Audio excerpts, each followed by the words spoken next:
Voy a decir en el grupo que empezamos. Bueno, bona tarda. Comencem aquesta taula rodona que tinc l'honor de moderar. És una taula rodona que s'ha organitzat conjuntament la Societat Catalana de Qualitat Assistencial conjuntament amb Reliens. I pels que no coneixeu Reliens, Reliens és una empresa dedicada a la gestió i al control integral dels riscos. L'objectiu del seu enfocament és entendre i anticipar els riscos que tota atenció sanitària té i que, per tant, a nivell mèdic com a nivell tecnològic, afavoreix el fet de prevenir els incidents. Ells treballen per aportar seguretat a la pràctica clínica diària i en aquest sentit i amb la visió 360 graus que ens explicaran avui, podem reduir el risc de l'atenció i a més han desenvolupat eines i solucions que ens ajuden a la nostra pràctica clínica a ser proactius en la seguretat dels pacients. Jo vull ser breu perquè tenim el temps molt ajustat i el més interessant potser serà estar per venir, que serà el debat que pugui sorgir a posterior. Us passo a presentar els ponents. Començarà Noemí Luis, que Noemí és mànager d'indemnització de Reliens a Espanya i ens parlarà de la gestió de reclamacions de responsabilitat civil. La Coral Novo, és la responsable de gestió de riscos de Reliens, que ens parlarà de la gestió de 360 graus del risc clínic amb enfocaments proactius i reactius. L'Aroa Vivanco és la responsable comercial de solucions digitals i ens parlarà de la visió general de solucions tecnològiques per l'àrea quirúrgica i de cures intensives. I al final de tot tenim el doctor Javier Cervera, que és metge cap de la unitat de mà i microcirurgia del Servei de Cirurgia Ortopèdica i Traumatologia de l'Hospital Universitari Fundació Jiménez Díaz, que ens explicarà un cas d'ús de la tecnologia Caresyntax en l'artroplàstia total de genoll del seu hospital. Muchas gracias a todos por participar en esta mesa redonda y bueno, Noemí, adelante. Molt bé, moltes gràcies per endavant a la Societat Catalana de Qualitat Assistencial per convidar-nos i permetre'ns que us expliquem qui és Reliens i quin és el seu paper dins del sector sanitari y asistencial. Paso a hablar en castellano y os informamos que vamos a proyectar una presentación que os vamos a ir explicando su contenido y al final de la sesión habrá un turno de preguntas que estaremos encantados de responder. Entonces, empezamos. Como podéis ver, Reliens es un referente en el mercado. Estamos especializados en la mejora del cuidado del paciente, tanto a través del seguro y de la gestión de siniestros, como a través de la gestión de riesgos. Somos algo más que un asegurador tradicional. Nos hemos transformado para convertirnos en un gestor de riesgos, en concreto el gestor de riesgos de nuestros clientes. Todo ello porque estamos convencidos que esta visión, más allá del seguro, es la que permite garantizar la continuidad de la actividad de nuestros clientes. Como veis, somos un grupo europeo con sede en Lyon y tenemos oficinas en diversos países como Italia, Alemania y España. Y en España concretamente tenemos oficina en Barcelona y en Madrid. En esta slide podéis ver el camino recorrido de casi 100 años de experiencia desde 1927, cuando se creó SHAM, como mutua formada por diferentes directores de hospitales en Francia, y toda su evolución hasta convertirse actualmente en el Grupo Europeo Reliens. En 2014 se produjo la implantación de SHAM en España, en 2015 en Italia, en 2017 en Alemania, en 2019 el Grupo SHAM se convierte en Reliens, en 2021 Reliens deviene empresa a misión, con una misión social, y finalmente en 2023 se consolida Reliens como la marca única del grupo. Pasamos de ser una aseguradora a una gestora de riesgos. Una vez puesto en contexto quiénes somos y qué actividad desarrollamos, ¿cuál es el objetivo de esta sesión? Pues bien, el objetivo de esta sesión es aportar la visión de Reliens en todos sus ejes y por mi parte concretamente acercaros la gestión de las reclamaciones que recibimos. Como podéis ver en el gráfico, hemos desarrollado nuestra visión 360, un enfoque global y dinámico a través del cual acompañamos a los profesionales del sector sanitario, establecimientos y administraciones públicas en un camino a largo plazo, en torno a la anticipación, a la prevención y a la reparación de sus riesgos. Todo ello con un claro objetivo: garantizar la continuidad de la actividad de nuestros clientes y garantizar la seguridad de los pacientes. En esta slide podéis ver una muestra de nuestros principales clientes que están divididos en diferentes sectores. Tenemos en el sector público, en el sector privado y en colegios profesionales, tanto en colegios de médicos como de enfermeras. Pasamos ya a la parte de reclamaciones y lo que consideramos el riesgo residual, que como hemos visto hasta ahora, el propósito de Reliens es de reducir los riesgos con sus soluciones de pilotaje, sus soluciones de prevención y soluciones de seguro. Pero el riesgo cero no existe. Incluso si nos anticipamos, prevenimos e implementamos las medidas necesarias para reducir los riesgos, un accidente médico o un evento indeseable o adverso puede producirse. Es en ese momento que hablamos de riesgo residual, que es el riesgo mínimo inherente en toda actividad. Cuando ese riesgo se materializa, implica consecuencias operacionales, financieras y quizá físicas que debemos gestionar y controlar. Es en ese momento que Reliens actúa como asegurador, una vez el incidente se produce, y lo que también nos diferencia de otras compañías aseguradoras es la forma en la que gestionamos las reclamaciones. Nuestra gestión de siniestros se realiza a diferentes niveles y con interlocutores diferentes, que cada uno tiene expectativas y exigencias distintas. Con relación al cliente, trabajamos en la optimización de la gestión de la crisis con un acompañamiento a lo largo de la vida del expediente, desde su aparición hasta su resolución. Para ello es necesario un conocimiento profundo de nuestros clientes y de su siniestralidad. Con relación al paciente, nuestro propósito es poder asegurarle una gestión óptima de su reclamación, con un análisis profundo del caso para darle una respuesta lo más rápida posible y motivada. Para todo ello es necesario saber gestionar los expedientes de forma ágil, eficiente y eficaz. Nuestros procesos de gestión de siniestros han sufrido también una transformación, orientando a los equipos a trabajar de una forma proactiva, dotando a los administrativos de siniestros de facultades dentro de la gestión del expediente que ayuden y acompañen al gestor técnico de siniestro para que este último pueda dedicar más tiempo al estudio del caso para determinar la responsabilidad y pueda dedicar más tiempo, a su vez, a la negociación del caso si éste lo requiere. Siempre en el estudio de la responsabilidad del expediente estamos apoyados tanto por médicos asesores internos como por médicos especialistas que colaboran con nosotros. Vamos a ver ahora las principales vías de reclamación que tienen los pacientes. Como podéis ver, hay 4 vías principales.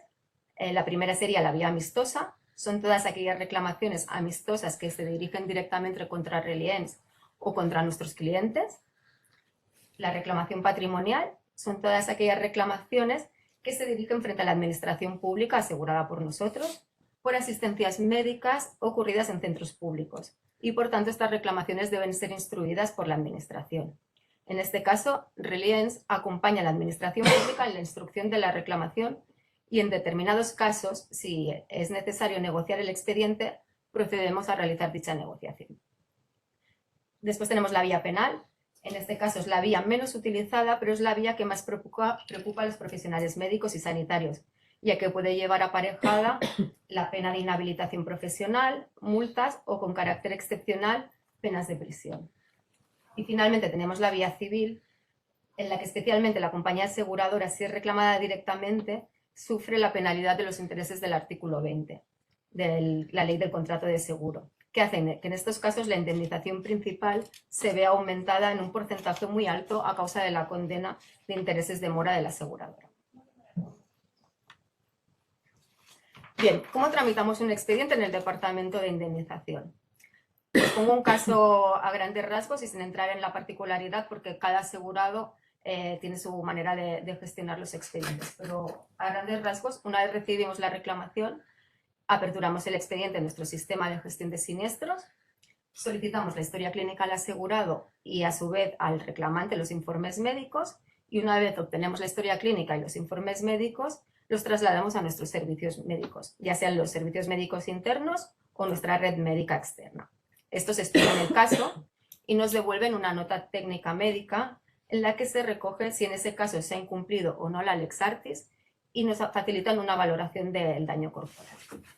Si la asistencia es correcta y tenemos argumentos suficientes para defender la praxis del caso, damos una respuesta al reclamante informándole en ese sentido. Si por el contrario nuestros servicios médicos nos indican que el caso no se puede defender y que se ha incumplido la práctica médica, procedemos a iniciar una negociación amistosa con el paciente o con su letrado. En este último caso, ¿cuándo consideramos que debemos iniciar una negociación? Pues bien, iniciamos una negociación cuando tenemos constancia que ha habido un incumplimiento de la lex artis. Para nosotros la lex artis es el criterio que emplea el derecho para determinar la corrección de la práctica médica y por analogía de otras profesiones. Algunos tipos de incumplimiento pueden darse en errores diagnósticos, retrasos diagnósticos, errores de procedimientos quirúrgicos, quemaduras en el quirófano y también ausencia de información al paciente. También debemos iniciar una negociación cuando no se ha cumplido correctamente el deber de información al paciente. Puede ser por ausencia de información o por insuficiencia de la información. El consentimiento informado constituye una obligación impuesta por la ley al objeto de ofrecer al paciente la adecuada información sobre las consecuencias de la actuación a efectos de que por sí mismo pueda ejercer libremente la opción de decidir si, en atención a las consideraciones que se le exponen, se somete o no a la práctica de la actuación médica. Igualmente, es deber del centro o del médico conservar y archivar estos documentos de consentimiento informado por tal de poder facilitarlos si se les requerido. Y finalmente, cuando iniciamos una negociación, ¿cómo valoramos el importe que debemos indemnizar? Bien, la herramienta que tenemos para calcular las indemnizaciones es la Ley 35/2015, es el llamado baremo de tráfico, y si bien está pensado para accidentes de circulación, se aplica por analogía a los accidentes médicos. En la disposición adicional tercera de la ley se recoge que el sistema de valoración regulado en esta ley servirá como referencia para una futura regulación del baremo indemnizatorio de los daños y perjuicios sobrevenidos en ocasión de la actividad médica. Actualmente se está trabajando en este baremo sanitario, pero hoy por hoy no se ha aprobado ninguna ley.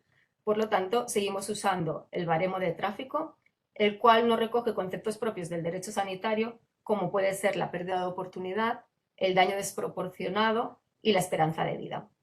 Nos corresponde entonces a nosotros argumentar estos conceptos tanto con los letrados adversos, los pacientes y sobre todo con los jueces. Pues bien, mi parte está finalizada. Gracias a todos.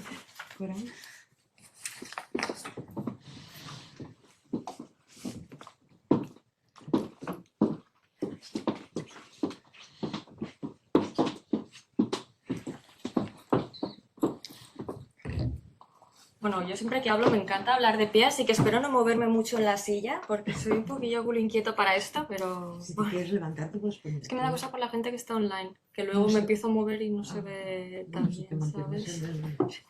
No esperemos tanto. Vale.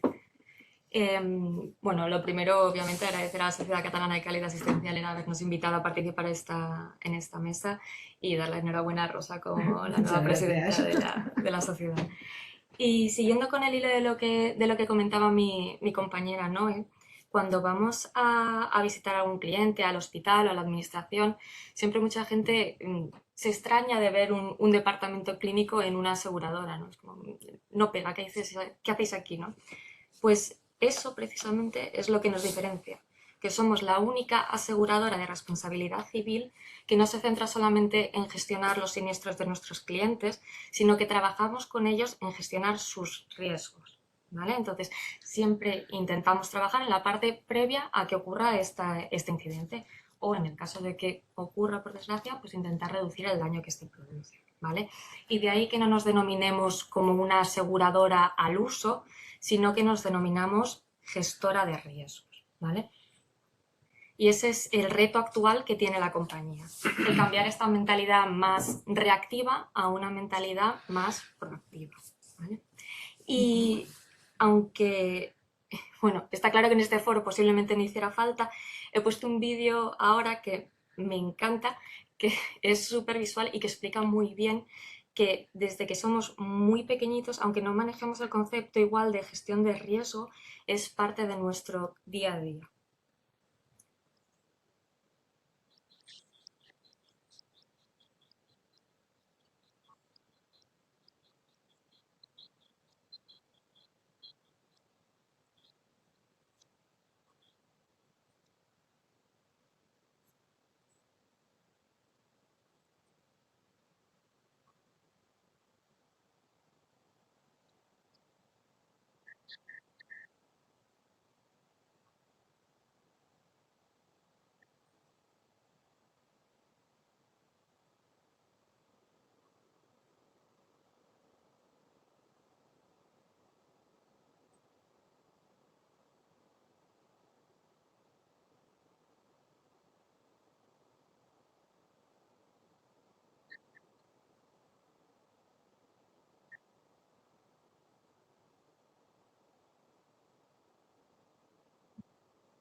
Sé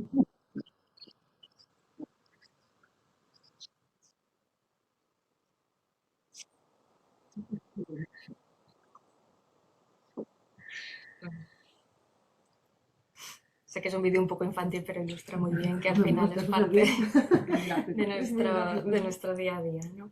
Entonces, teniendo más claro, si cabe, qué es la gestión del riesgo y que la utilizamos en nuestro día a día, ¿cómo encaja este concepto una aseguradora? Pues lo que hacemos es trabajar con nuestros clientes, como he dicho, en unas actividades proactivas y luego pues, recibiendo sus reclamaciones. Y de ahí que tengamos la visión 360 grados del riesgo. ¿Vale? Y esto, que es un enfoque un poco conceptual, lo voy a bajar al detalle. Se podrían dividir las acciones que hacemos principalmente en 3 pilares. Estarían las actividades más proactivas, como pueden ser las visitas de riesgo que realizamos en los hospitales, las formaciones que damos, los mapas de riesgo que elaboramos en los centros o los proyectos clínicos que creamos también asociados a las soluciones tecnológicas. Por otro lado, estaría el pilar de acciones reactivas, que serían los distintos análisis que realizamos, ya sea de un siniestro concreto o de la siniestralidad en su conjunto, del centro, del consorcio y de lo que se pueda necesitar. Y por último, el tercer pilar sería la creación de cultura, que hacemos a través de la creación de publicaciones o de nuestras colaboraciones con sociedades. Entonces, entrando un poquito más en detalle en cada una de ellas, la primera actividad que realizamos en la parte proactiva serían las visitas de riesgo. ¿Vale? Esto quiere decir que vamos a un hospital y evaluamos cuán seguro es este hospital, ¿vale? Con 3 objetivos. El primero, ver cuál es la exposición que tienen a los riesgos, cuán desarrollada están sus políticas de seguridad del paciente y cuál es su adhesión a ellas. Y por último, identificar sus puntos fuertes, las áreas de mejora y las posibles recomendaciones que puedan necesitar. Para ello utilizamos una herramienta que está desarrollada por la compañía que llamamos VidiRisk, que tiene más de 100 criterios y que lo que nos permite es tener un denominador común para evaluar a todos los centros de la misma manera y que estas evaluaciones sean lo más objetivas posibles.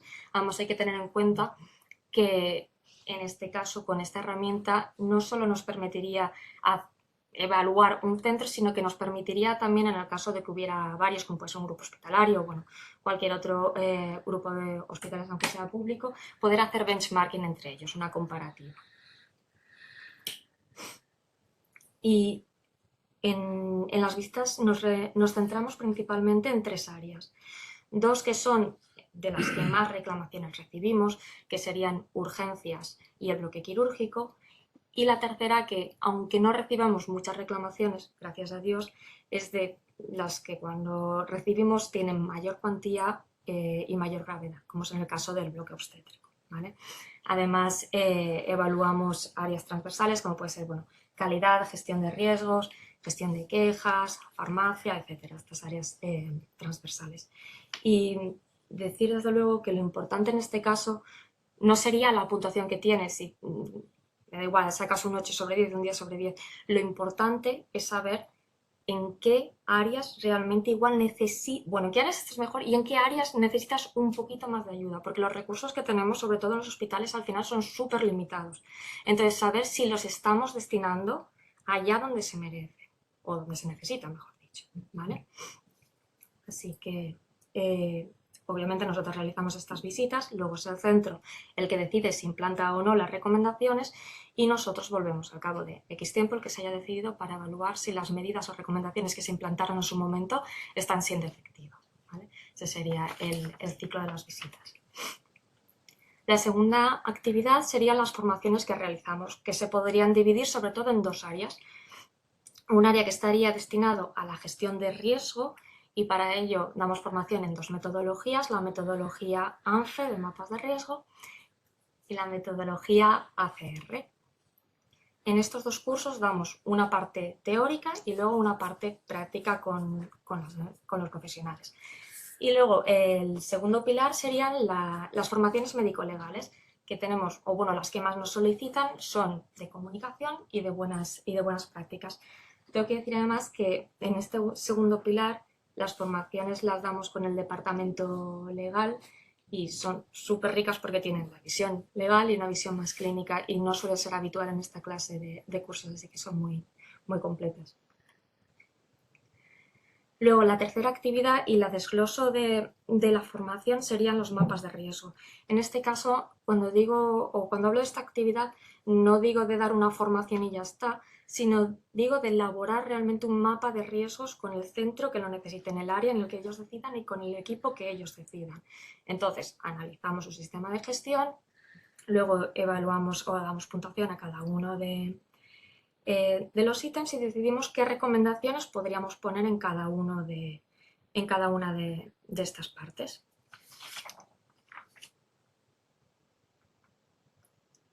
Decir, por cierto, también, perdonar que en el caso de mapas de riesgo, o bueno, realmente toda la presentación, cuando hablamos de formaciones o de mapas de riesgo, estamos pensando casi siempre en el entorno más hospitalario porque es donde el mayor número de profesionales ejercen. Pero, por ejemplo, en la Comunidad de Madrid elaboramos mapas de riesgo, tanto con el servicio de emergencias como con atención primaria, y ambos han hecho que cambien, que en las nuevas líneas estratégicas aparezcan también recomendaciones que se dieron en su momento en el mapa de riesgo. Y pasando ya al segundo pilar, que era el de las acciones reactivas, estaría en el análisis causa-raíz.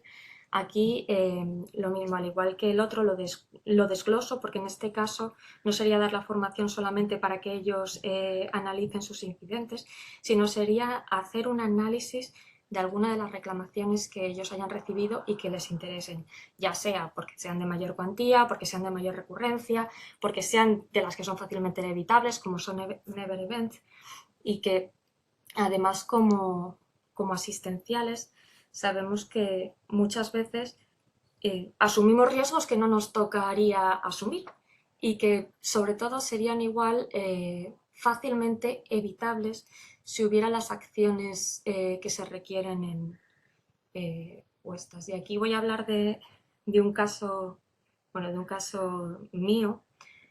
Cuando estaba, nada más acabar la carrera, el que era mi mejor amigo de ella, le tocó uno de estos, acabó firmando uno de estos contratos fabulosos de correturnos y correplantas en un hospital, ¿no? Y pues llega un día al turno y ese día le ha tocado trabajar en la UCI neonatal. No había estado en la UCI neonatal en su vida, la verdad. Bueno, pues le toca ahí. ¿Qué pasa? Que todo el momento de la medicación, falta de personal, todo con prisas y no estaba acostumbrada a los cálculos de dosis. Pues como podéis imaginar, acabó poniendo una medicación que hizo que se parara un bebé, ¿vale? Entonces, a esto es lo que me refiero. Bueno, para contar la parte bonita de la historia, dentro de lo que cabe, consiguieron resucitar al bebé, gracias a Dios, y bueno, digamos que voy a decir que se quedó en un susto, pero que hubiera sido fácilmente evitable, ¿vale? Y que digo yo que qué mínimo que luego hacer un análisis para que en este caso no le vuelva a ocurrir a otra persona, ni a mi amigo en este caso, ni al bebé, ¿vale? Entonces, bueno, esto también va un poco enfocado en esa línea y nosotros ponemos nuestro granito de arena, voy a decir, desde Reliance. Luego estarían los análisis de siniestralidad o informes de siniestralidad. Aquí ya no estamos hablando de un caso en concreto, sino que estamos hablando de un conjunto del hospital. Y de nuevo, lo importante no es el número que se obtenga, sino la tendencia de estos indicadores y saber si estamos enfocándonos en las áreas que se requieren, ¿no? Y el tercer pilar, el pilar de las publicaciones y colaboraciones con sociedades, decir que desde Reliance siempre estamos interesados en aportar nuestra visión, que entendemos que es algo distinta a la visión que se pueden tener desde otras partes, y también en estos últimos años hemos publicado distintos documentos, sobre todo con FIDIS en época de COVID, y ahora estos últimos años acerca de la percepción de la seguridad del paciente, tanto en el bloque quirúrgico el año pasado como en la unidad de cuidados intensivos que vamos a sacar este año.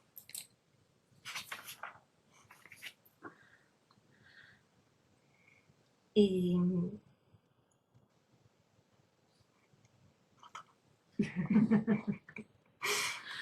Sigo, vale. Y por último, vuelvo un poco a la parte proactiva, pero quería darles pie ahora a mi compañera Aroa y al doctor Cervera.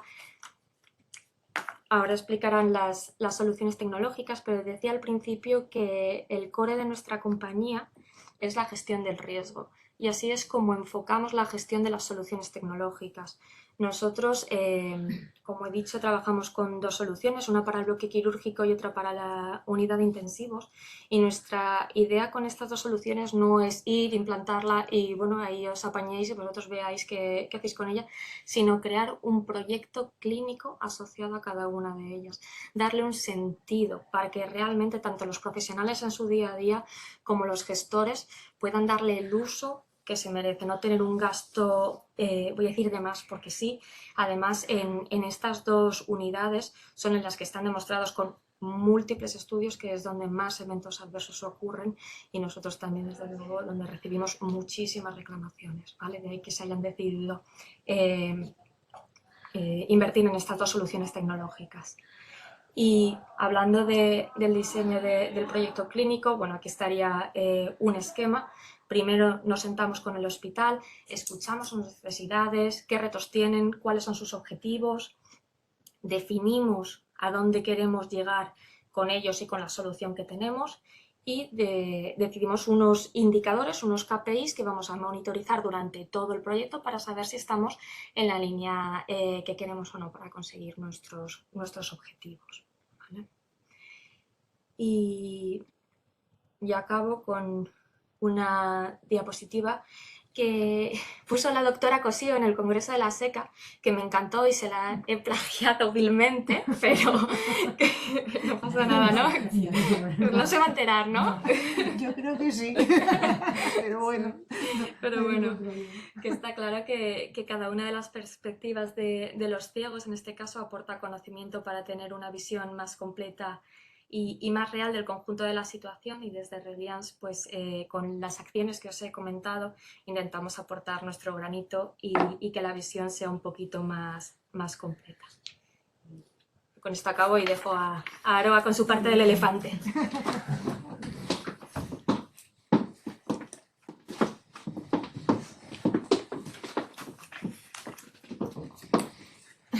Bueno, lo primero agradecer a la Sociedad Catalana que nos hayáis permitido hoy participar en esta mesa redonda. La idea es que seguir con esta visión de 360 grados que ha empezado mi compañera Noemí, ha continuado Coral, y cerrar con la presentación que os voy a hacer ahora de tecnologías, pero cerrar con la experiencia y un caso real de uso que yo creo que va a ser muy interesante, que nos va a compartir el doctor Cervera. Yo voy a entrar a hablar un poquito de tecnología. Puedo bajar mucho al detalle o quedarnos de una manera un poquito más general. La idea es quedarnos un poco más general. Por favor, cualquier pregunta que haya. Antes de entrar a hablar de tecnología, yo siempre me gusta sacar algún dato. Voy a sacar unos datos que son todos públicos, probablemente la mayoría los conozcáis, un poco para explicar o para dar sentido también por qué una compañía, ¿no? Porque nosotros, una aseguradora, hemos decidido realmente invertir en soluciones, ¿no? Antes de entrar a hablar en Kluker, Cintas y todos los cables y todo lo que lleva y lo que hace, voy a seguir hablando de datos, de incidentes, ¿no? Seguro que estas cifras son cifras, algunas de ellas son cifras nuestras, del grupo de Reliance, otras son cifras publicadas por el Ministerio de Sanidad, y no me voy a citar a hablar de todas ellas porque ya Coral además ha dicho, ¿no? Me ha hecho una introducción muy buena de dónde nosotros tenemos las reclamaciones, donde suele haber más problemas o más incidentes, más eventos adversos. Una cifra es el 15% del gasto hospitalario, por ejemplo, de la OCDE, es un resultado directo de eventos adversos. Otra cifra también que llama la atención, esta es del Ministerio de Sanidad, es que 154.000 días extras al año se producen o están relacionados con eventos adversos o incidentes. Yo no voy a entrar a debatir, a definir entre uno y otro, porque mi compañera seguro que explica mucho mejor, pero cualquier evento o incidente que se produce acaba relacionando. Todo esto, aparte, tiene un coste personal y un coste evidentemente económico para los profesionales. Y una cifra que se produce mucho es el 60%, ¿no? Que aparece en muchas publicaciones, el 60% de esas reclamaciones, que ahora otros estudios que voy a mostrar también los muestra, tiene que ver con factores del equipo y lo más interesante y lo más importante es que se podrían haber evitado, ¿no? Antes ha comentado también Coral, nosotros participamos mucho, trabajamos mucho con las sociedades. El año pasado publicamos un libro de seguridad del paciente, la percepción de seguridad del paciente en el bloque quirúrgico. Si habéis tenido la oportunidad de echarle un vistazo, yo he querido coger otro de los indicadores también, conforme nos da un poquito explicación de por qué estamos nosotros en esto, ¿no? El 35% de nuestros siniestros, lo que le llega al grupo, está relacionado con el bloque quirúrgico, y otra vez ese 60% de estos pueden ser evitados. Nos vamos a otras publicaciones. Esta es una publicación que es verdad que es antigua, pero se sigue utilizando en muchos congresos, lo hemos visto, todavía se hace referencia a un informe que fue publicado por la CIRIC en 2007, y esto tiene que ver con la UCI. La UCI, pese a que es cierto que el número de reclamaciones que nos llegan a nosotros no es tan elevado como quizá el bloque quirúrgico que comentábamos anteriormente, cifra también interesante, ¿no? Que un 60% de pacientes ingresados a la UCI podrían tener la probabilidad de padecer un incidente. Y también que el 31%, porque esto va mucho de personas, yo voy a hablar de tecnología, pero quiero hablar de personas, va de personas la tecnología, ¿no? Se relaciona con errores humanos. Seguro que hasta aquí no he dicho nada que no sea familiar. Ahora sí, si os parece, os voy a explicar un poco qué es lo que hacemos, ¿no? Cuáles son las tecnologías que Reliance se pone a disposición para el bloque quirúrgico y para UCI. Antes de entrar en tecnologías, también creo que es importante explicar por qué, ¿no? Reliance ha invertido en soluciones tecnológicas y ha buscado una asociación tecnológica con estas dos compañías.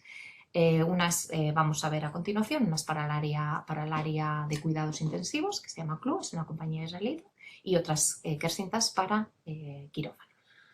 Vamos a empezar por cuidados intensivos, así luego terminaré con quirófano y le daré paso al doctor Cervera. Cuidados intensivos, Reliance se ha asociado y ha invertido en una compañía que se llama CLU, es una compañía pequeña pero con un proyecto muy grande. Fundada en el 2015 en Israel. De aquí comentar que sus bases instaladas actualmente están en Israel y en Estados Unidos, y parte de lo que os voy a enseñar ahora, que estamos muy metidos en el tema de toda la predicción de deterioro del paciente en cuidados intensivos, cuenta con certificación FDA y marcado CE. Lo cito porque esto es muy, muy, muy importante, y con todo lo que se habla hoy en día de inteligencia artificial y o sea, lo importante que es y lo complicado que es conseguir esta certificación.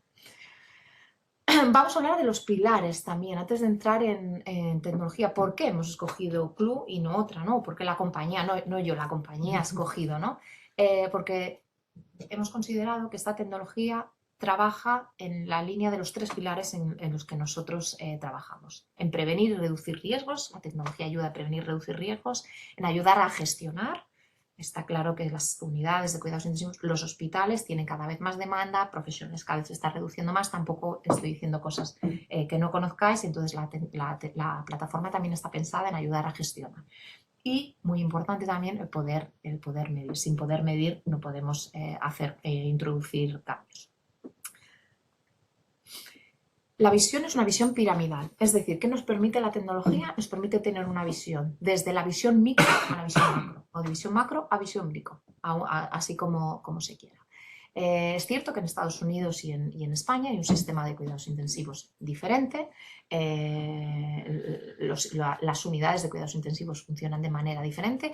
En Estados Unidos quizá hay esa mucha más telemedicina de lo que existe en España, que todavía no existe, pero sí que es cierto que, bueno, que se está viendo que esa tendencia a que cada vez hay menos profesionales, pues bueno, veremos a ver también dónde nos aboca en un futuro.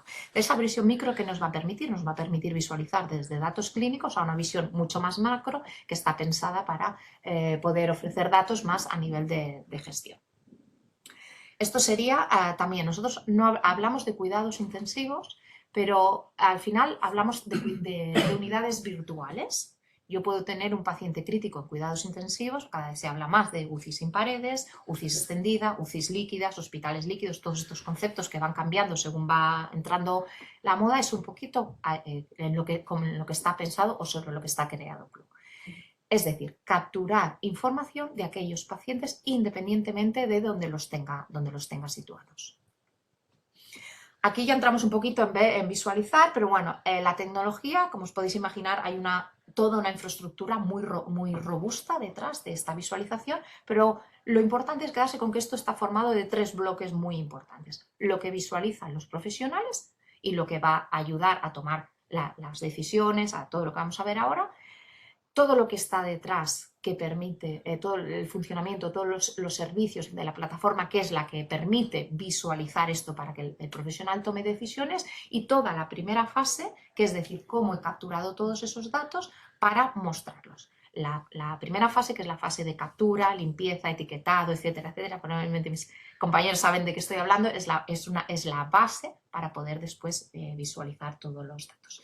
¿Cómo funciona? Pues funciona en convertir todos esos datos que genera el paciente que tengo en cuidados intensivos, que probablemente sea de los pacientes que más datos genera en la UCI, transformarlo y pasarlos a través de la tecnología de inteligencia artificial de CLU para ofrecer datos analíticos, predictivos, permita optimizar el flujo de los pacientes, permita hacer más óptimas las unidades de cuidados críticos y al final, pues lo que hemos dicho, analizar datos, comparar, etcétera, etcétera. Muy rápido voy a hacer un pantallazo de todas las principales funcionalidades. La tecnología tiene muchas funcionalidades. Vamos a imaginarnos desde esa visión macro a esa visión micro. Imaginemos un gestor que quiere tener una visualización de diferentes centros, de regiones de un país. Vamos a bajar a diferentes centros, ¿no? ¿Qué nos va a permitir? Nos va a permitir una vista de comando, vista de pájaro, con esos datos configurables totalmente, desde datos operativos, datos clínicos, etcétera, etcétera, en función de los que se quiera visualizar. Aquí, de un solo pantallazo, ya permito a los gestores o a los clínicos tomar decisiones en base a esa información que yo quiero visualizar. Una siguiente, que aquí entramos con todo el tema de los módulos predictivos. La tecnología cuenta con 3 módulos predictivos que detectan el deterioro hemodinámico, respiratorio y estable del paciente en las siguientes 8 horas. Es decir, con 8 horas de antelación, el sistema, a través de esa captura que os he explicado anteriormente, detecta si el paciente va a sufrir un deterioro, va a necesitar drogas vasoactivas o un deterioro respiratorio que va a necesitar intubación. Con la finalidad que solo de avisar no, sino de permitir pues, que el flujo y el funcionamiento de la unidad de críticos sea mucho más dinámico y más efectivos. Además, que me va a permitir también tener esa visión de pájaro. Si soy responsable de un servicio y quiero visualizar 2 servicios, pues también me va a permitir de manera muy visual hacer esta visualización. Después ya podemos ir bajando más de esa visión macro a esa visión micro, donde aquí además lo que voy a capturar es la visualización de todos los datos clínicos que quiero visualizar ya solo del paciente. Además, que nos va a permitir, muy importante, y además para poder hacer benchmarking lo ideal también es tener estandarizado, porque si no, ¿cómo voy a hacer un benchmarking sin haber podido estandarizar? La tecnología de manera automática y muy sencilla también, en base a unos criterios definidos por los hospitales, permite la estandarización de las prácticas, de las mejores prácticas. Por ejemplo, paciente candidato a extubación. No voy a entrar en detalles muy clínicos, pero entonces el sistema me va a capturar todas esas unidades virtuales de las que hablaba anteriormente, o la propia unidad de cuidados intensivos, y me va a capturar todos aquellos pacientes que cumplen esos criterios clínicos que ha definido el equipo médico. Y ya, para terminar, todo esto también tiene mucho sentido poder recoger todos los datos, explotarlos, analizarlos, para poner en acción unas pautas o cambios o análisis o investigación incluso. Entonces la tecnología también recoge toda esta información en una base de datos y esta base de datos es totalmente explotable. Genera de manera reportes automáticos, configurables, o permite al profesional tener acceso a la copia de la base de datos. Aquí resume todo lo que hemos estado hablando, ¿no? Desde el nivel micro, que nos está visualizando todo un centro de comando, visión ya más de los hospitales, la estandarización de las prácticas, ya me bajo al paciente. Además, muy importante también, nos permite controlar a los pacientes de manera remota. Hay hospitales que en las unidades de cuidados intensivos pues dan soporte a otro hospital que quizá no tiene cuidados intensivos, pero tiene cuidados intermedios, etcétera, etcétera. Entonces también la tecnología te permite ese control, esa comunicación bidireccional. y lo que he comentado anteriormente, ¿no? Esos reportes customizados para explotar datos. Hasta aquí he sido rápida y voy a acabar 10 minutos, prometo, en 10 minutos acabo quirófano. Y ahora vamos a entrar al bloque quirúrgico, ¿vale? La manera de operar es la misma, o sea, trabajamos con una compañía alemana, somos inversores directos también de esta compañía y aquí nos vamos al ámbito quirúrgico. Kersintas está fundada también en 2013, más o menos 2 años antes que Club, por lo tanto son un poquito hermanas en cuanto a años de fundación. Centros donde está instalado, 2.800 quirófanos en el mundo, está instalado con la tecnología. Muchos de los nombres, no sé si se ven donde estamos presentes, a nivel de Alemania, Francia, Estados Unidos y recientemente acabamos de integrar 30 quirófanos en el Hospital Virgen de la Rissaca a nivel nacional. Es el hospital más cercano que tenemos, no podía dejar de nombrarlo.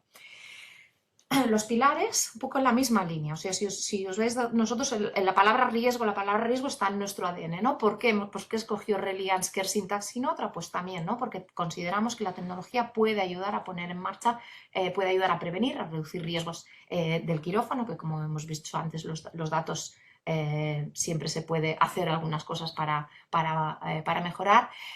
Manejo, hacer que el bloque quirúrgico sea más eficiente, veremos a través de indicadores cómo también se puede medir y mejorar las prácticas quirúrgicas, que ahí no me voy a extender mucho porque creo que con el doctor Cervera, viéndolo en caso real, vamos a poder entender mucho mejor. ¿Cómo funciona la tecnología? Un poquito similar, aunque no 100%, pero similar a lo que estábamos hablando en cuidados intensivos. Generamos toda esa información que se genera en el paciente quirúrgico, que viene de todos los dispositivos a los que está conectado, se pasa a través de la plataforma de Kersintas y ofrece datos clínicos, operativos, incluso podríamos dar hasta datos económicos si se pudieran capturar. Aquí hay muchos nombres. Básicamente lo importante es decir que la plataforma es una plataforma formada por diferentes módulos y que estos módulos están interconectados entre sí. Pueden trabajar de manera independiente, aislada o de manera integrada entre ellos. Lo ideal que es de manera integrada entre ellos para poder alimentarse de una información que se genera en un módulo en otros. El primer y último módulo se utiliza en el acto quirúrgico. ¿Qué es lo que nos ayuda? Los dos primeros, el primero y el cuarto módulo nos ayuda a recoger toda esa información que después yo voy a querer hacer algo con ella. La voy a querer explotar, la voy a querer analizar, etcétera, etcétera. Nos integra el quirófano, nos integra todos los dispositivos quirúrgicos para recoger toda esa información audiovisual que se genera en quirófano. Hablamos desde una cámara, una torre laparoscopia, arco en C, etcétera, etcétera. La cuarta también está vinculada con el acto quirúrgico y lo que nos permite es una comunicación bidireccional, quirófano con el exterior. El exterior puede ser el bien al hospital o el exterior. Y después la segunda y la tercera está más enfocada, ¿vale? ¿Qué hago con esa información que se ha generado? ¿Vale? Nos va a permitir la plataforma evaluar todo ese contenido que se ha generado en quirófano. Aquí estaríamos viendo, estamos en el acto quirúrgico, ¿qué nos permite la tecnología? Pues nos va a permitir lo que os he comentado, integrar y favorecer el flujo de comunicación en el acto quirúrgico. Por supuesto, tiene digitalizado el checklist, que está muy vinculado evidentemente a seguridad del paciente, y lo que nos permite también de manera muy sencilla controlar y customizar qué es lo que quiero visualizar y lo que quiero capturar en el acto quirúrgico.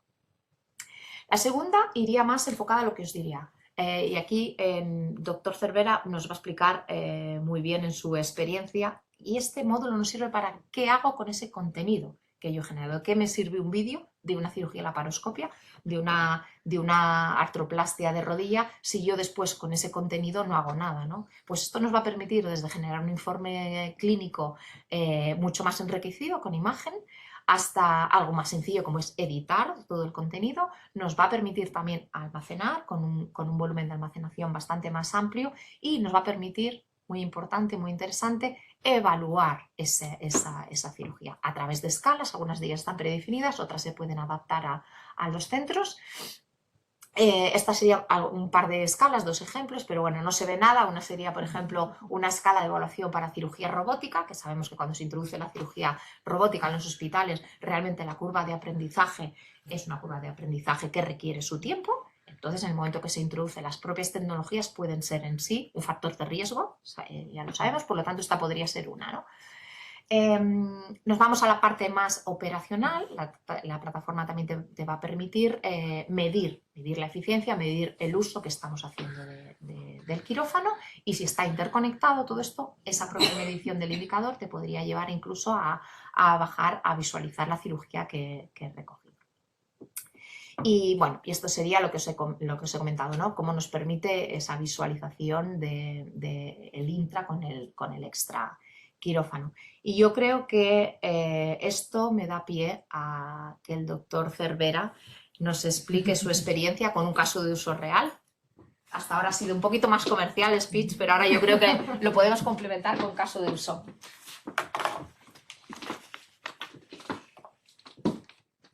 Bueno, buenas tardes. Bueno, como han agradecido a todos a Reliens, primero por invitarme, y la Sociedad Catalana de Atención Asistencial por montar estas cosas. Y yo soy el punto de vista, creo, totalmente diferente. Espera, voy a cargar la imagen.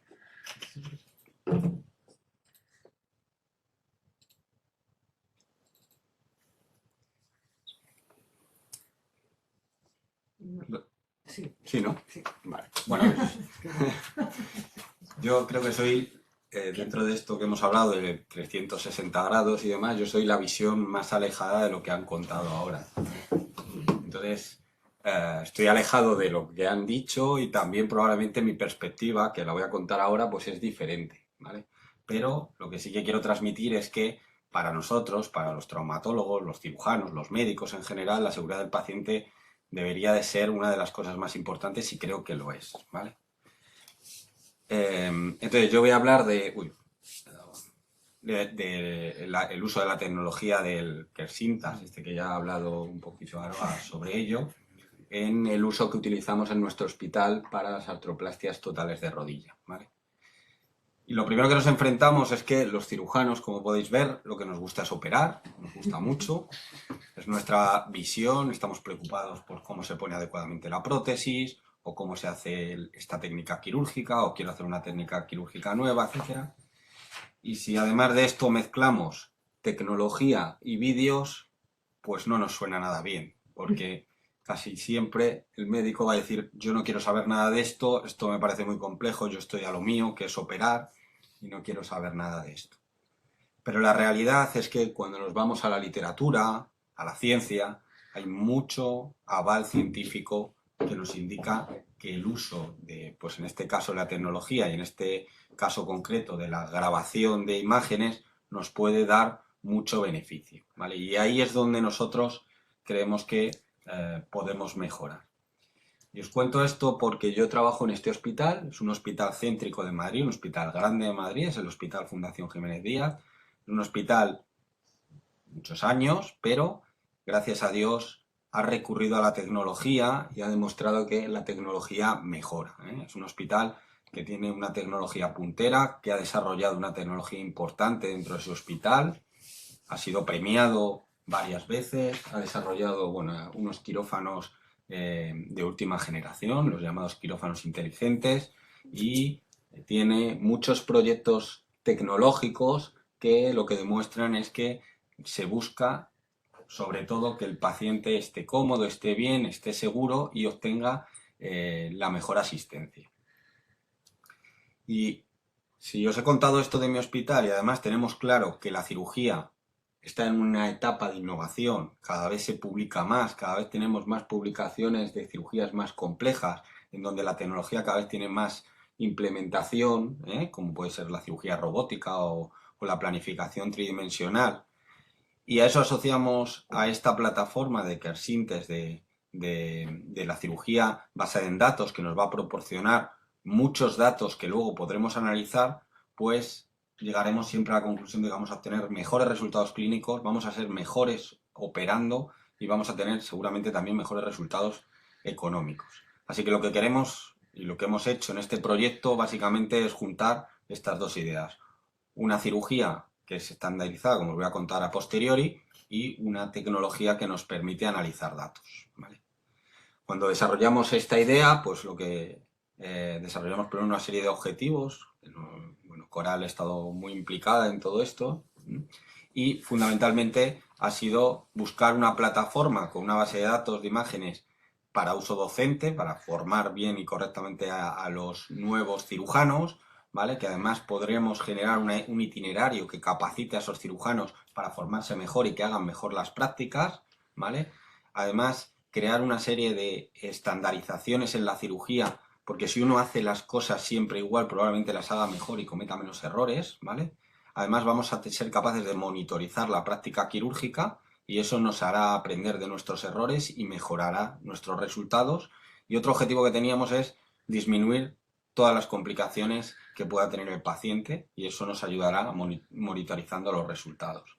Y por eso justificamos este proyecto, porque podíamos estandarizar los procedimientos, porque podíamos mejorar las prácticas clínicas, porque podíamos disminuir la variabilidad de nuestra práctica, porque podíamos formarnos basados en la práctica y además viendo en imágenes. Además, como os he contado antes, vamos a tener un itinerario docente adecuado y vamos a reducir y prevenir los riesgos que se asocian a la cirugía y probablemente mejoraríamos los indicadores de infección, que es siempre el caballo de batalla que tenemos los cirujanos. Pues bueno, ya lo ha contado Aroa, pero esta plataforma pues parece que mejora nuestra práctica clínica y además mejora nuestra formación. Y elegimos un procedimiento que se emplea mucho en un hospital, que es la prótesis de rodilla, y os voy a explicar por qué. Fundamentalmente la elegimos porque tiene una alta prevalencia, quiere decir que operamos muchas prótesis de rodilla. Es una de las cirugías, bueno, ahí tenéis un gráfico en donde indica en la primera década de los 2000 cómo el crecimiento es bárbaro de la cirugía protésica de rodilla. Es una cirugía con mucha prevalencia. Y es una cirugía muy reproducible porque tiene unos pasos muy claros, muy definidos, ¿eh? Ahí os he mostrado en imágenes, realmente son 6-7 pasos en los que están muy claro lo que hay que hacer y prácticamente todos los cirujanos de rodilla hacen prácticos muy similares, ¿eh? Con pequeñas variaciones, pero prácticamente es una cirugía que podemos reproducir con unos pasos muy claros y muy definidos, con lo cual también nos ayuda a ser capaces de evaluar cada paso de este tipo de cirugía. Y además tiene un altísimo interés formativo. Veis abajo a la derecha el gráfico, eso es de PubMed, que es la plataforma que utilizamos para ver los artículos publicados, y veis que, bueno, creciente en los últimos años, pero que se mantiene en unos altos índices de publicaciones, con lo cual hay un gran interés. Cursos, congresos de cirugía de rodilla, sigue siendo la prótesis de rodilla probablemente de lo que más se suele hablar, ¿vale?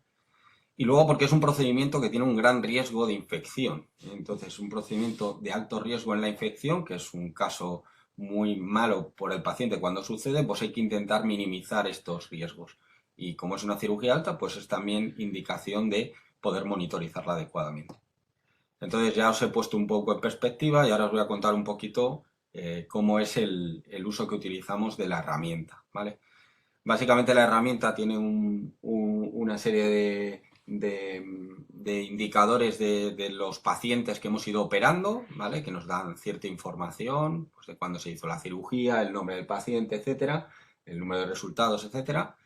Y luego lo que normalmente nosotros hacemos es realizar dos grabaciones, una grabación de la parte que es la cirugía y una grabación de lo que es el quirófano en todo momento, ¿vale? Eso nos permite analizar tanto la cirugía en sí como todo lo que se desarrolla antes y durante la cirugía y después de la cirugía en el quirófano. Es decir, qué pacientes entran, qué salen, qué hace el anestesista. Eso nos permite analizar cada una de las situaciones en las que nos enfrentamos en un quirófano. Esto es un ejemplo de cómo están colocando el quirófano previo a la intervención quirúrgica, pues también lo podemos analizar.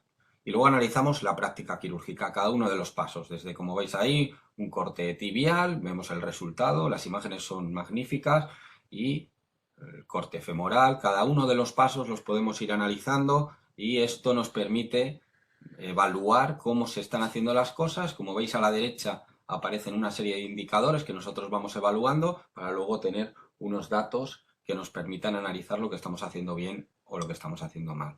También vamos a tener datos acerca de situaciones preoperatorias, desde el checklist hasta situaciones de anestesia que indican cómo estaba el paciente preoperatorio, y luego vamos a evaluarlo y además el cirujano va a ver la evaluación que tiene. Tenemos un equipo que lo que hace es evaluar este tipo de cirugías, son cirujanos con más experiencia que evalúan exactamente cómo lo han hecho. Esto nos permite también crear sobre los cirujanos jóvenes o los residentes un nivel de cómo van mejorando a lo largo del tiempo en su práctica diaria.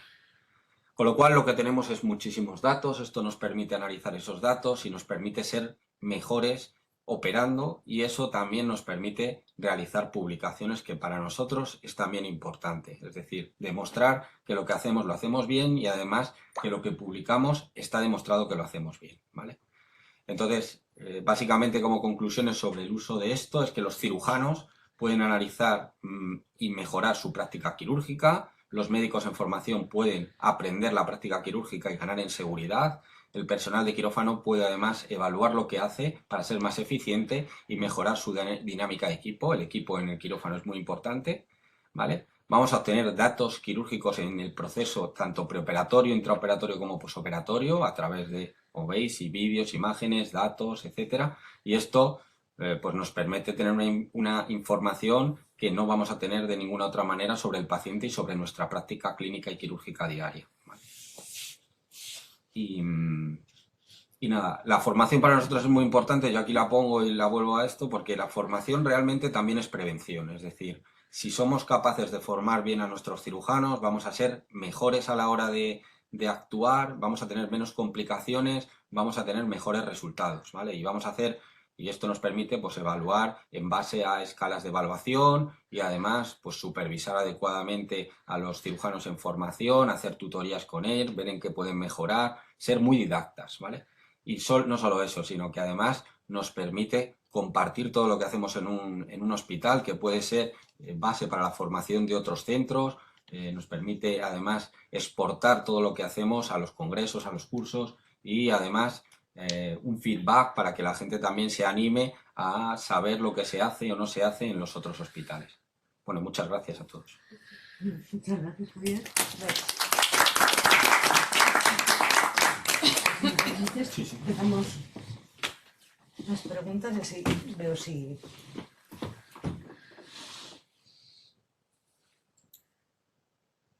Bueno, muchas gracias a todos. Empezamos la ronda de preguntas o el debate. Yo aquí tengo unas pocas, por si acaso, que no me quiero coartar. No sé si en el sector online... ¿Qué preguntas? Solo fáciles.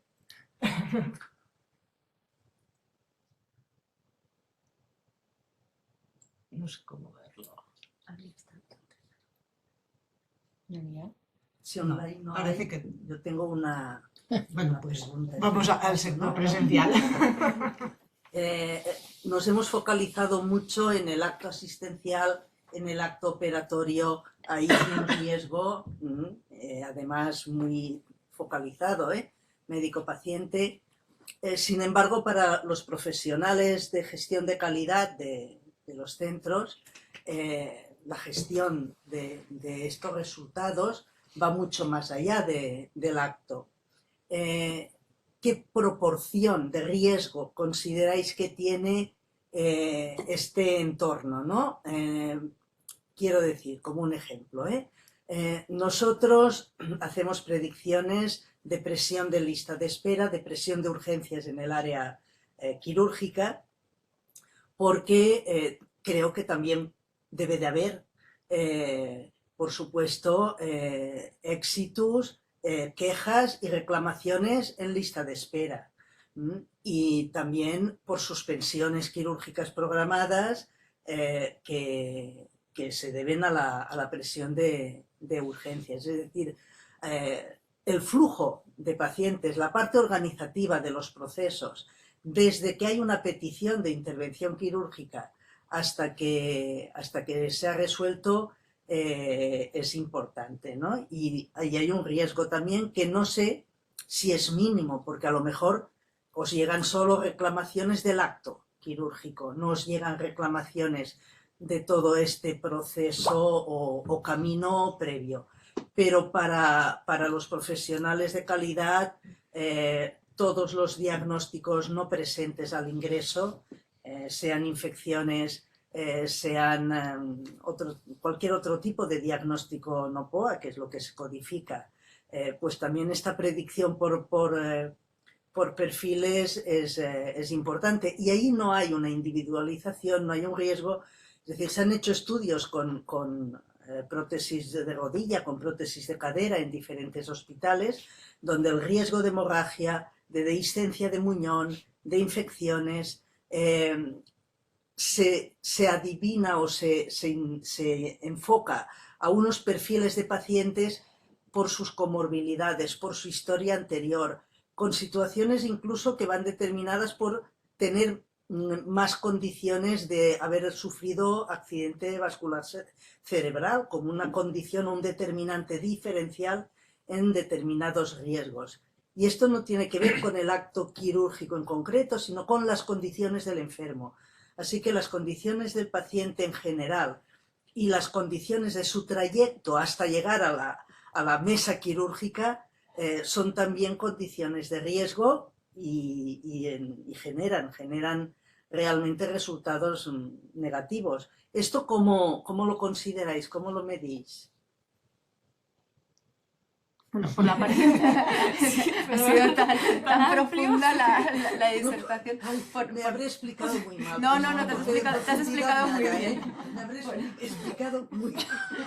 Por la parte que me corresponde a mí, que es lo que preguntaba, si nos llegan reclamaciones por haber muchos días en la lista de espera o por haber retrasos en las listas de espera, realmente tenemos pocas reclamaciones en ese sentido y sí que hemos recibido alguna y lo que hacemos es verificar los protocolos porque creo que cada patología o cada tipo de lista de espera tiene unos tiempos protocolizados de aceptables o no. Entonces, en función de eso, atendemos o no la reclamación y vemos si realmente ese paciente que ha estado un tiempo superior a lo protocolizado en la lista de espera, si esa espera le ha producido un agravamiento en su patología.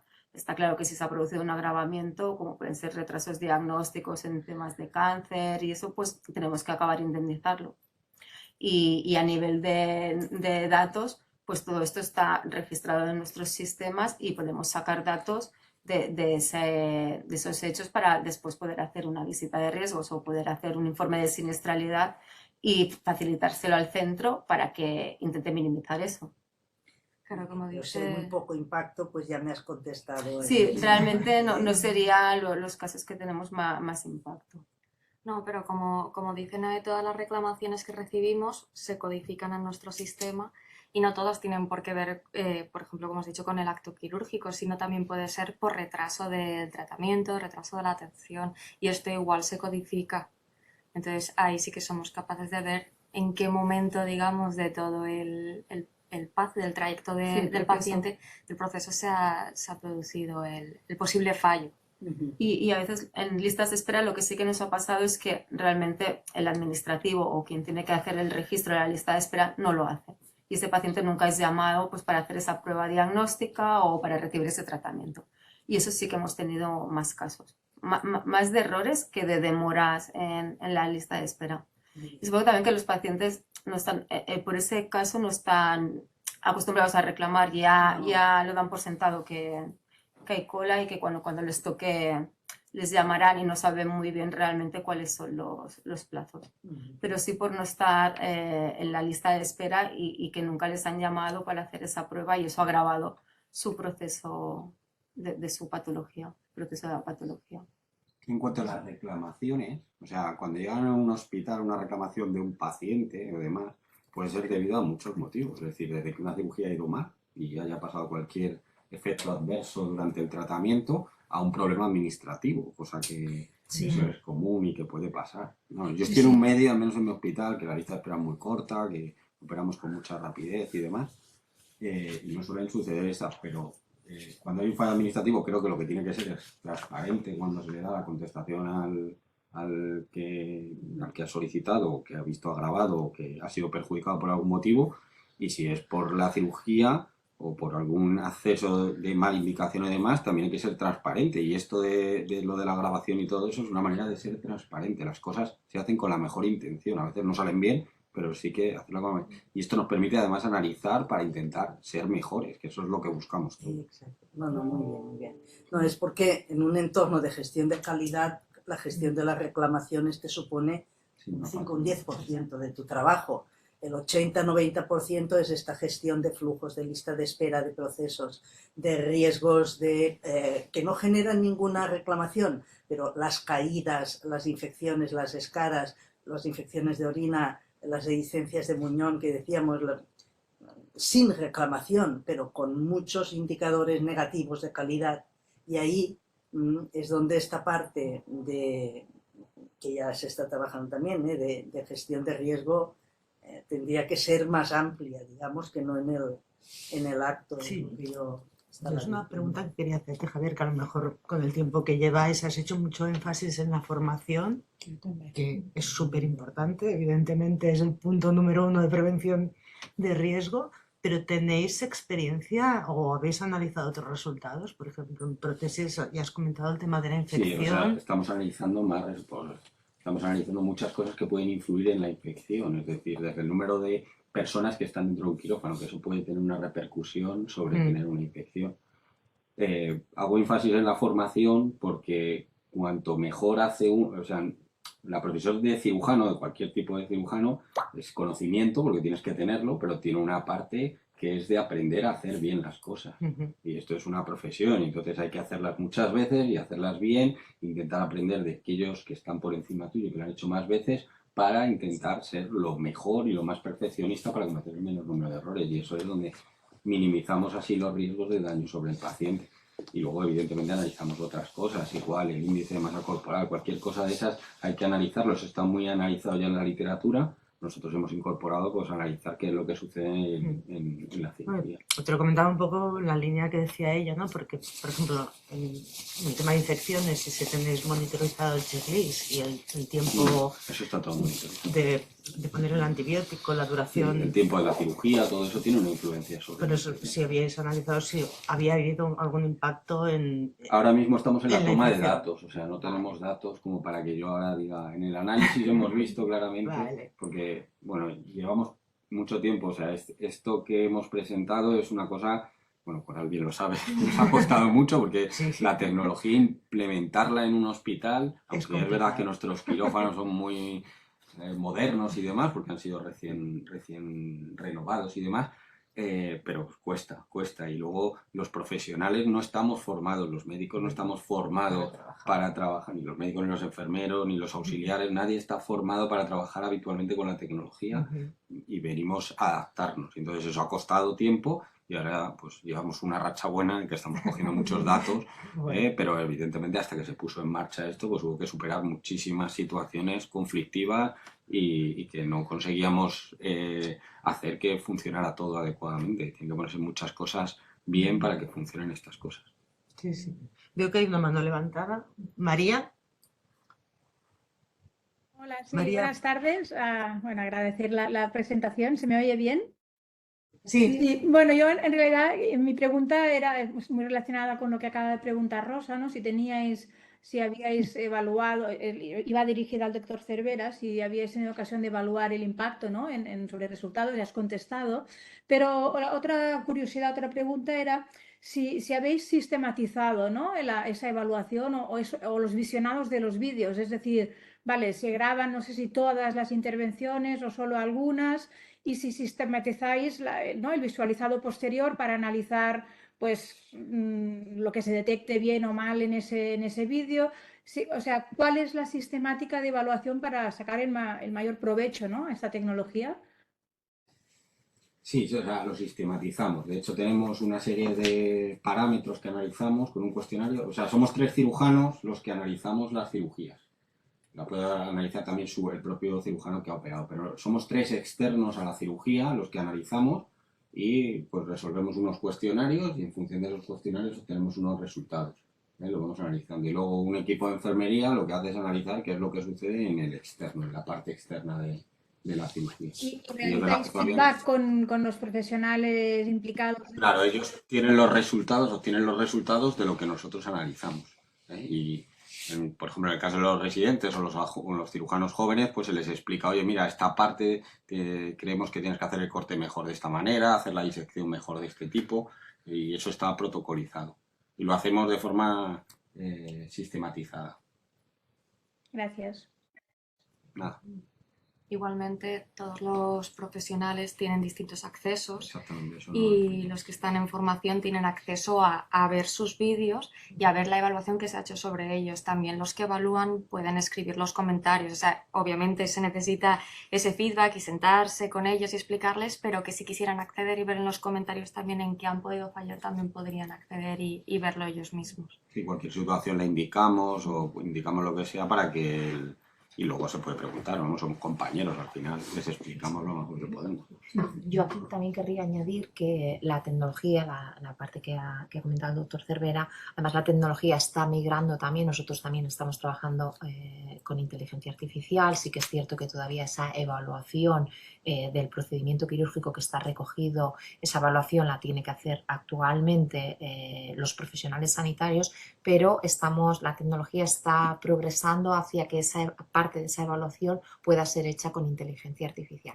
En concreto, en estos momentos tenemos la colecistectomía que ya se ha recogido, porque para trabajar con inteligencia artificial lo que hace falta es un número de vídeos recogidos muy alto, y entonces ya actualmente, por ejemplo, la colecistectomía sí que se podría hacer una evaluación de ciertos parámetros que han sido definidos previamente por equipos clínicos para poder ofrecer un resultado de cómo ha ido esa cirugía. Entonces, bueno, deciros también, pues claro, que la tecnología está en constante evolución, lo cual es muy positivo, a la vez atropella un poco porque las cosas van muy rápidas, pero es hacia dónde va también, ¿no? La tecnología, que cada vez pueda ser también más automático, más de sencillo uso para los profesionales. No sé si... ¿Qué tal lo llevan los profesionales cuando empiezan? Eso es bueno. Como años.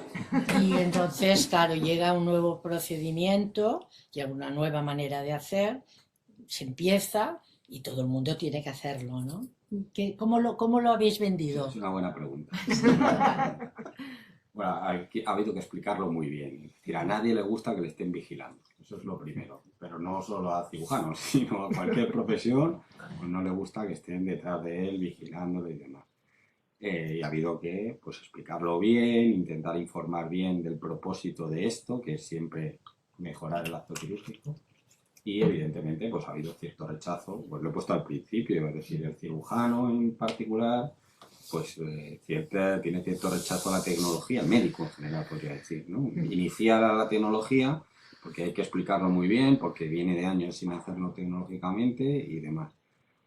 Pero bueno, explicándolo bien hemos conseguido que, al menos en mi servicio, pues más o menos haya un consenso de uso y se utilizan la mayoría de las prótesis. Tenemos un quirófano asignado donde se hacen prótesis exclusivamente con estas grabaciones. Y pues ahora mismo hay consenso, pero ha habido que explicarlo y ha costado, ha tenido... ¿Es un servicio jerarquizado? Es decir, hay un jefe de servicio... Todos los sí, y ahí es normalmente donde hay siempre la dificultad, ¿no? Unidades y evidentemente hay más gente proactiva por hacer las cosas y hay gente menos activa en ese sentido. Y probablemente a la gente menos activa es a la que hay que convencer del beneficio que tiene esto, no solo para él como persona ni para el hospital, sino probablemente para el paciente. Eso es lo que más ha habido que luchar para explicar bien este tipo de cosas. ¿El paciente le explicáis? Y el paciente firma un sabe consentimiento informado y sabe que se le va a tener una intervención de este grabación. tipo. Eso es. Además, hay otro componente aquí, que es la parte legal, que es la que el profesional tampoco está formado en la parte legal y tiene cierto miedo. Eso que ha contado del miedo de una demanda penal, etcétera, pues eso, claro, es inherente a nuestra profesión y todo esto pues da cierto miedo y respeto. Eso es así. Esa era mi otra pregunta. Sí, pero es un arma de doble filo porque a su vez se puede defender de lo que ha pasado en el quirófano, porque muchas veces tenemos que asumir reclamaciones e indemnizar porque no tenemos manera de demostrar qué es lo que ha pasado en el quirófano. Entonces, también, si todo el mundo trabaja bien y con transparencia, no tenemos por qué asustarnos de esa grabación, que yo creo que en la mayor parte de veces nos va más a beneficiar y ayudar a defender la reclamación que no a perjudicar al médico. Yo creo que la palabra es esa, transparente. ¿Las reclamaciones por falta de información? ¿Qué porcentaje? Es un porcentaje muy alto de reclamaciones que tenemos que asumir por falta de información o bien porque el documento de consentimiento informado se ha extraviado. Entonces, ahí es que no podemos hacer nada porque es una obligación legal que tiene el paciente y en mayor o menor medida hemos de indemnizar al paciente, ya sea en importes a tanto alzado. Hay determinadas jurisdicciones que consideran que una falta de consentimiento informado puede valorarse en 10.000, 15.000 euros, pero hay otras jurisdicciones como la jurisdicción civil que incluso podemos tener que llegar a pagar el 100% de la valoración del daño corporal por esa falta de documento de consentimiento informado. Y pueden ser indemnizaciones muy altas solamente porque no tenemos el papel en el que podemos acreditar que se ha informado al paciente que podía sufrir ese riesgo y ese riesgo posteriormente se ha materializado. Entonces sí que es un caballo de batalla que tenemos nosotros con los centros. Pero en este tipo de proceso que está todo tan definido... No, claro, aquí por ejemplo lo que decía el supongo doctor, que ahí ya no si han firmado existe. un documento de consentimiento informado, pues eso... Porque está claro, incluido en el proceso, claro, ¿no? ahí no hay problema. Bueno, De después hecho, es... para poder operar tienes que hacer un check previo a meter al paciente incluso en quirófano. Luego un check en el quirófano y un check después del quirófano. Todo lo vamos chequeando para ver que está el consentimiento, para ver que se ha indicado bien la lateralidad, etcétera. Claro. Todo eso previo y el post, Y por está si ha habido bien alguna decidido por incidencia los quirúrgica o profesionales. cualquier cosa. Porque históricamente sabemos cómo se ha pedido el consentimiento informado, ¿no? Ahora- Se pide ahora- en la puerta de quirófano y fírmeme esto que ahora me ha pedido que haya este beneficio- papel, ¿no? Los beneficios que hemos encontrado en la tecnología. Aún se da, ¿eh? No os riáis, ¿no? Que se da, ¿eh? Bueno, y que no se da el consentimiento Y también. que no te lo da también. Tampoco puedo hablar de todo en general, No. pero por ejemplo, nuestro centro es un centro muy digitalizado, entonces siempre previo a que se le llame al paciente se observa si ha firmado el consentimiento y si no lo ha firmado se le facilita firmar a través de la plataforma, que hay una aplicación específica del Sí, sí, sistema está portal del claro que aquí- paciente en el que puede firmar el consentimiento, si no el paciente no se puede operar. Y al menos esto funciona bien. Muy bien. Bueno, yo tengo una pregunta, no sé si hay más preguntas. Una pregunta para Coral, volviendo al mapa de riesgos, que desde la profesión de la calidad somos los que siempre ponemos el foco, porque por aquí más vale prevenir que curar. En los análisis que hacéis, ¿cuáles dirías tú que son las áreas de mejora más frecuentes? ¿Dónde habría que poner el foco así general, vosotros que hacéis de diferentes centros? A ver, Sí, en global, ¿eh? sí, Tampoco- normal. En global tengo que decir que las visitas o las evaluaciones que hacemos en los centros suelen No se't ser... sent bé, si no crides una Hablo mica. un poco más fuerte, perdón. Es que hablo muy bajito ya. Que en las evaluaciones que hacemos a los centros es cierto que suelen salir con notas, aunque no me gusta hablar de notas, pero muy buenas. Sé que nosotros como profesionales igual nos exigimos mucho, también vemos mucho margen de mejora, pero en general creo que hacemos las cosas bastante bien, que tenemos políticas de seguridad del paciente bastante desarrolladas y que nos adherimos bien a ellas. Creo que en cuanto a la parte de que haya margen de mejora, sobre todo tendríamos trabajo en el cambio de cultura, ¿vale? Como estaba diciendo el doctor Cervera, también en los profesionales sanitarios en general. En el bloque quirúrgico, con respecto a que no les guste grabarse y todo esto, ahí en otros ámbitos, como puede ser en la aviación, que llevan años siendo súper transparentes con sus procesos y grabando absolutamente todo lo que hacen, cualquier conversación, cualquier botón que tocan, todo queda registrado. Y cualquier error, por mínimo que sea, ha sido analizado y pulido hasta el punto de que es a día de hoy una de las áreas más seguras. ¿Vale? Entonces creo que en ese cambio de cultura para poder realmente analizarlo todo y pulir todo lo que nos falta es donde está el mayor área de mejora. De acuerdo. Bueno, yo si no hay más preguntas. No, yo me sabe mal no preguntar algo de intensivos. Bueno, Porque, sí, por claro, defecto.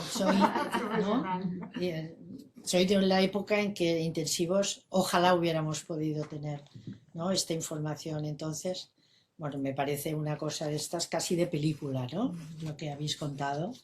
Y creo, no sé si debemos tener uno de los que está escuchando, creo que es un intensivista y no sé si no querrá preguntar algo. Hola, Le buenas voy a tardes. dejar. Ah, mira, ¿ves? Josep. Soy ese entrenado. No, la verdad es que no quiero preguntar porque afortunadamente he tenido la oportunidad de en otros foros conocer muy bien el producto.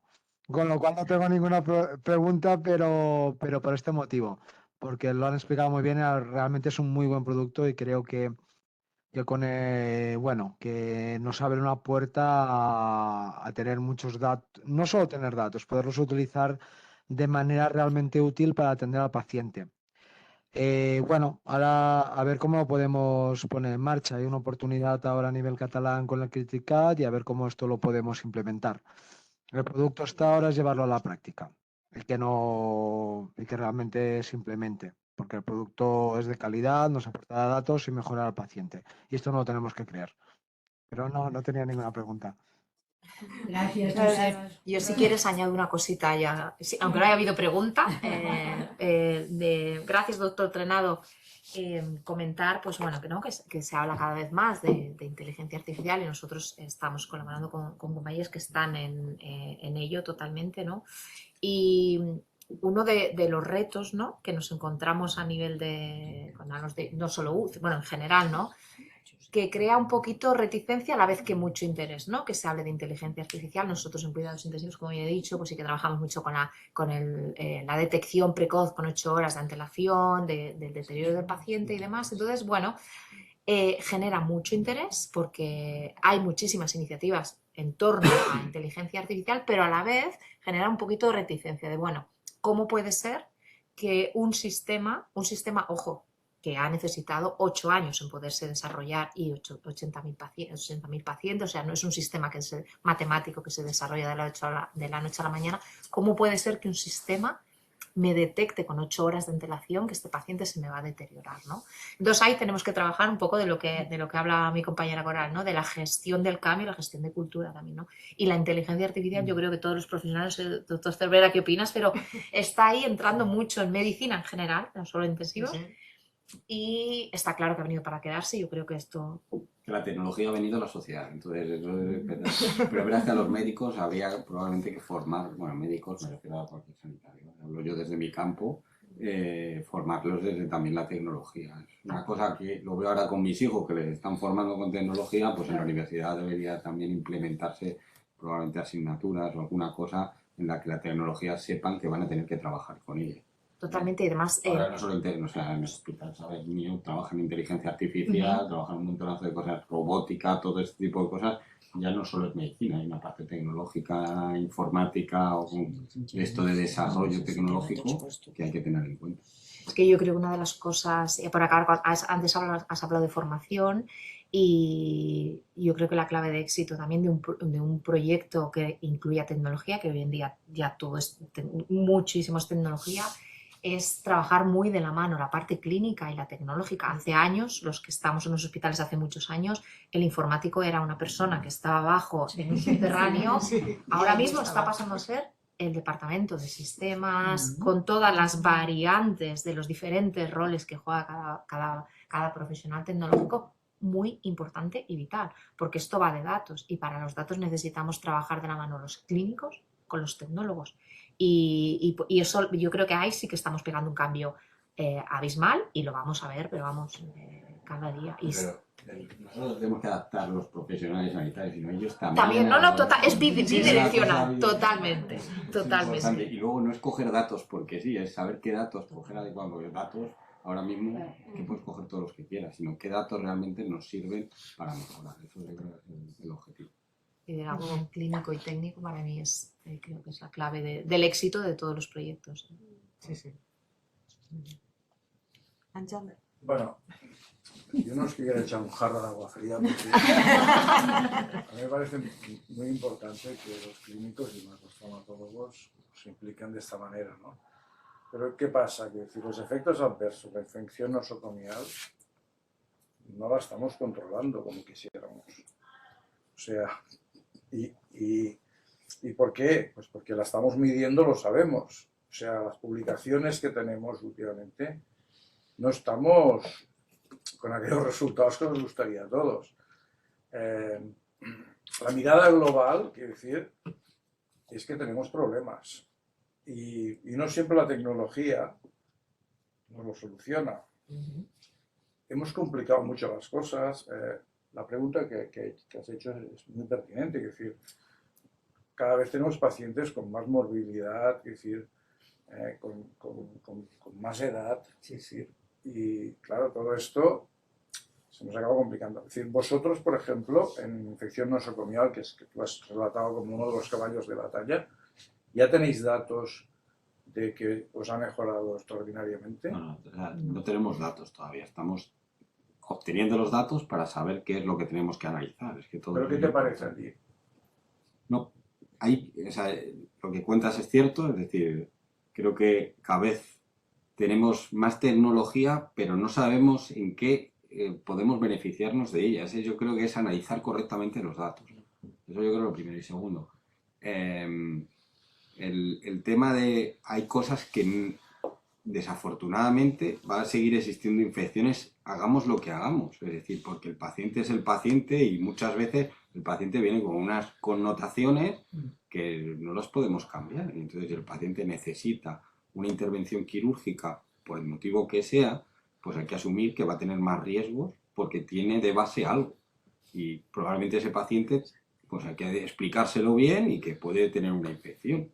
Es decir, pero en aquellas cosas que nosotros podemos controlar, por ejemplo, si sabemos o podemos analizar que disminuyendo el número de personas que entran en el quirófano disminuimos un 0,01%, no sé, estoy diciendo seguramente una barbaridad, pero no estoy muy puesto en esto, pero disminuir ese pequeño porcentaje en el riesgo de infección de los pacientes, pues habría que aplicarlo y habrá que estudiar si realmente eso es un factor que nos puede beneficiar.